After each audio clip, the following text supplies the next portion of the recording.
Sir నా దగ్గర ఒక సీన్ ఉంది, కానీ దాన్ని ఎలా డెవలప్ చేయాలో తెలియట్లేదు. ఫస్ట్ థింగ్ ఆ సీన్ ఏంటో చెప్పు. ప్రతి ఒక్కరిని కంపేర్ చేసే ఒక పర్సన్ తన లైఫ్లో తనకు ఆ కంపారిజన్ ఎదురైతే తను ఎలా ఫేస్ చేస్తాడు అండ్ చివరికి ఎలా రియలైజ్ అవుతాడనే నా సీన్. ఈ కంపారిజన్ సీన్ని నా వేలో డెవలప్ చేస్తాను విను. ఆ పర్సన్కి మ్యారేజ్ అయ్యి 10 years అవుతుంది. 4th క్లాస్ చదువుతున్న ఒక అబ్బాయి ఉన్నాడు.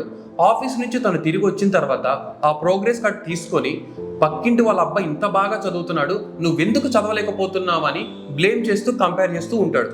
స్పోర్ట్స్లో అందరూ స్ట్రాంగ్గా ఉన్నారు, నువ్వు వీక్గా ఉన్నావని కంపేర్ చేస్తూ ఉంటాడు. ఇలా స్టడీస్లో, స్పోర్ట్స్లో అన్నిట్లో కంపేర్ చేస్తూ తిడుతూ ఉండగా అతనికి ఒక కాల్ వస్తుంది ఆఫీస్ నుంచి.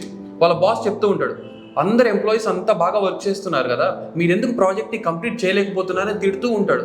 అప్పుడు తను రియలైజ్ అయ్యి వాళ్ళ అబ్బాయి వైపు దీనంగా చూస్తూ ఉంటాడు. కంపారిజన్ చేయడం వల్ల ఇంత ప్రాబ్లంగా ఉంటుందా, ఇంత పెయిన్ఫుల్గా ఉంటుందని తనకి తాను తెలుసుకుంటూ ఉంటాడు. ఓవరాల్గా ఈ కంపారిజన్ని ఇలా డెవలప్ చేస్తూ ఉండొచ్చు. అర్థమైందా? అర్థమైంది సార్. ఇలా మూవీలో ఫర్ ఎగ్జాంపుల్ 60 scenes ఉండొచ్చు, లేదా ఎక్కువ ఉండొచ్చు, తక్కువ ఉండొచ్చు. ఇలా ప్రతి సీన్ని క్లియర్గా డెవలప్ చేసుకుంటూ ఉండాలి. లోకేష్ సినిమాటిక్ యూనివర్స్లో వచ్చిన మూవీస్లో మీ ఫేవరెట్ సీన్ ఏంటో కామెంట్ చేయండి.